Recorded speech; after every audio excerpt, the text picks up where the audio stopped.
ఈ రాష్ట్రం ఎవరి బలిదానం మీద అయితే ఆధారపడి ఉందో, ఎవరి బలిదానం మీద ఈ రాష్ట్రం వచ్చిందో, అనేక లింగ్విస్టిక్ స్టేట్స్ ఎవరి బలిదానం మీద ఆధారపడి వచ్చిందో ఆ వ్యక్తిని రాష్ట్రం నిజంగా గుర్తించుకోలేదు. మొట్టమొదటిసారిగా దాన్ని గౌరవ ముఖ్యమంత్రి గారు దాన్ని ముందుకు తీసుకొచ్చి గుర్తించే పరిస్థితిని తీసుకురావడం మనస్ఫూర్తిగా వారికి నా అభినందనలు తెలియజేస్తున్నాను అధ్యక్ష. అలాగే కన్యకా పరమేశ్వరి ఈ ఆవిడ బలిదినాన్ని కూడా అధికార దినోత్సవంగా జరుపుకోవటం నిజంగా వారికి మనస్ఫూర్తిగా నా ధన్యవాదాలు తెలియజేస్తాను అధ్యక్ష. గత కాలంలో ఫస్ట్కి సార్ నేను ఒక ప్రభుత్వ ఉద్యోగి కొడుకుని అధ్యక్ష. మాకు ఏదైనా సరే నెల మొదటి రోజున ఉద్యోగాలు మనకి జీతాలు వస్తాయనేది మాకు చిన్నప్పటి నుంచి అలవాటు. అలాంటిది గత ప్రభుత్వ కాలంలో ఏనాడు 1వ తారీఖున జీతాలు పడలేదు, 1వ తారీఖున ఏవి పడలేదు. అలాంటిది 1వ తారీఖున ప్రభుత్వ ఉద్యోగులందరికీ టెన్షన్గా ఆ జీతాలు పట్ల మనస్ఫూర్తిగా ముఖ్యమంత్రి గారికి అభినందనలు తెలియజేస్తాను.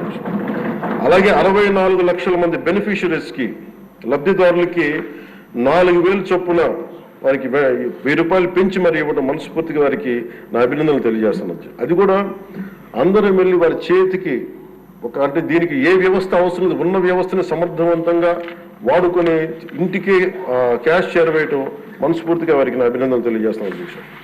అలాగే పంచాయత్ డిపార్ట్మెంట్ సంబంధించి 1,452 కోట్లు మేము ఇప్పటికి ఖర్చు చేసాం అధ్యక్ష. అలాగే ఇండిపెండెన్స్ డే సెలబ్రేషన్స్ కూడా చాలా ఘనంగా జరుపుకున్నాం, డబ్బులు పెంచి అనేక సందర్భాల్లో తెలియజేశాను. 13,326 గ్రామ పంచాయతీలకి జాతీయ ఉపాధి హామీ పథకం కింద పల్లి పండుగ ద్వారా 4,500 కోట్లు నిధులు విడుదల చేశాం అధ్యక్ష. అలాగే గౌరవ ముఖ్యమంత్రి గారి ఈ నాయకత్వంలో ఈ ప్యాడీ జ్యూస్ రైతులకు కావాల్సింది 1,674 కోట్లు రిలీజ్ చేసి నిజంగా మీరు రైతాంగానికి మీరు ఎంత అండగా ఉంటారని మాటలతో కాదు చేతుల్లో చూపించారు అధ్యక్ష. వారికి మనస్ఫూర్తిగా నా ధన్యవాదాలు. అలాగే ప్రభుత్వానికి మన కేంద్ర ప్రభుత్వానికి ఎంత అండగా ఉంది మోడీ గారి ఆధ్వర్యంలో ఉన్న కేంద్ర ప్రభుత్వం అంటానికి అమరావతికి 15,000 కోట్ల రూపాయలు, పోలవరంకి 12,500 కోట్ల రూపాయలు, రైల్వే ప్రాజెక్ట్స్ దాదాపు 70,000 కోట్ల పైచిలకు, హైవేస్ అయితే దాదాపు ఇప్పటికే 55,000 కోట్ల రూపాయలు ఈరోజు మనకి ఇచ్చారు అధ్యక్ష. దాని పనులు జరుగుతూ ఉన్నాయి.